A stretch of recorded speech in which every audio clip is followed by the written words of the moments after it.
Boots Riley, the Oakland, California, musician and activist turned filmmaker, has always prided himself on keeping up with current concerns.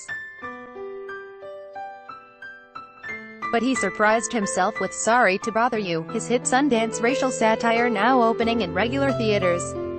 An early version of his screenplay used the phrase, "Making America Great Again," as one of the mantras of a creepy corporation called Worry Free.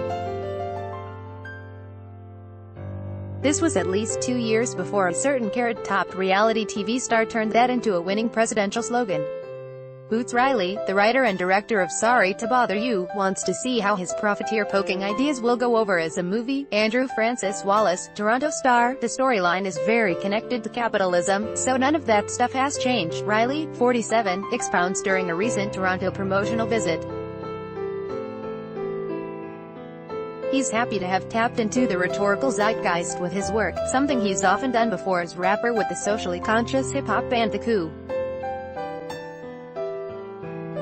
Now he's interested in seeing how his profiteer-poking ideas will go over as a movie, having already explored them as a 2012 album by The Coup and as a screenplay published in McSweeney's Literary Journal in 2014. The story concerns an impoverished Oakland telemarketer named Cassius "Cash" Green, played by Get Out's Lakeith Stanfield, who grapples with the Faustian deal of choosing between success and money or the respect and allegiance of his friends and lover, a performance artist played by Westworld's Tessa Thompson. Article continued below. This barely describes what goes on in the film, which is exactly the plan of Riley, a man of wild hair and enthusiastic sideburns. He tweeted out a message to film critics this past week asking them to avoid spoilers. So he's very careful during the interview not to give too much away. QHOWD want us to describe Sorry to Bother You? Is it a comedy, a drama or some kind of hybrid? Hey, I dunno. What's your life? More of a comedy, or a drama? It's like, it's all mixed up. Q. Is it a spoiler to mention anything about the last third or so of the film? Yeah, because I think part of it is at the beginning, the pace of it and the weird things that happen. You start realizing, wait, I don't know what's going to happen. And then you engage with it in a different way. Whereas, if you're like, oh, I've heard these things happen in it, then you engage with it in a way like, okay, how are they going to get to this part? And it's a different feeling. Q. We know you best as a musician, but you've been interested in film for a long time. Al started out in film school. And even before that I was in theater, because my grandmother ran the Oakland Ensemble Theater.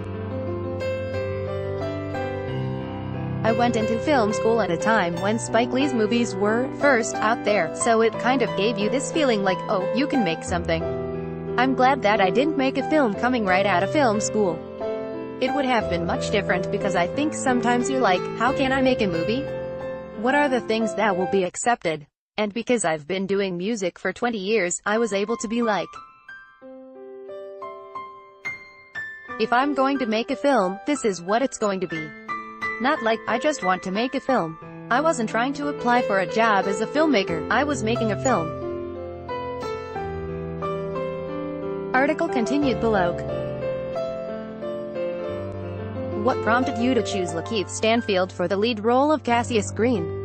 Was it his performance last year in Get Out, whose writer, director Jordan Peele you had earlier considered for the gig?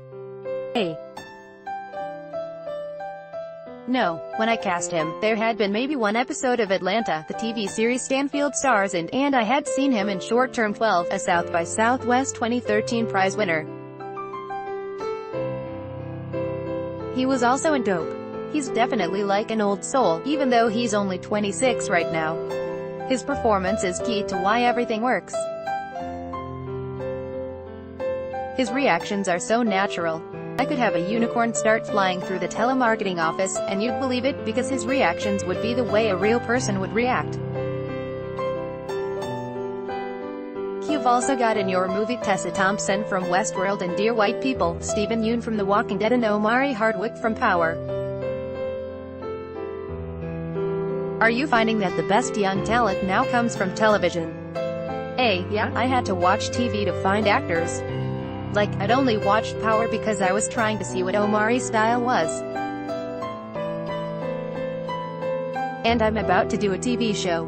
I have no doubt that I'll make something that I like, but what I don't like is the way people consume TV. It's disposable. There's very few times where you're going to be like, I want to watch that episode. I want to watch season 2, episode 8 of such and such a show again. You know what I'm saying. No matter how big it was, even something like Lost, it's done and over with. That doesn't mean it's wrong. I mean, it's like, you know, Zen sand paintings or whatever you call it. But I want to make stuff that feels like an event. You get laughs and sorry to bother you with the line, use your white voice. Is this a concept that's used a lot in telemarketing, or anywhere else? And nobody discusses it. I think this is probably the first time it was talked about, but it's something that you do, yeah? That's why somebody made a tweet, you're not supposed to tell them about the white voice. This interview was edited and condensed. Peter Howell is the Star's movie critic based in Toronto. Follow him on Twitter, @PeterHowellFilm.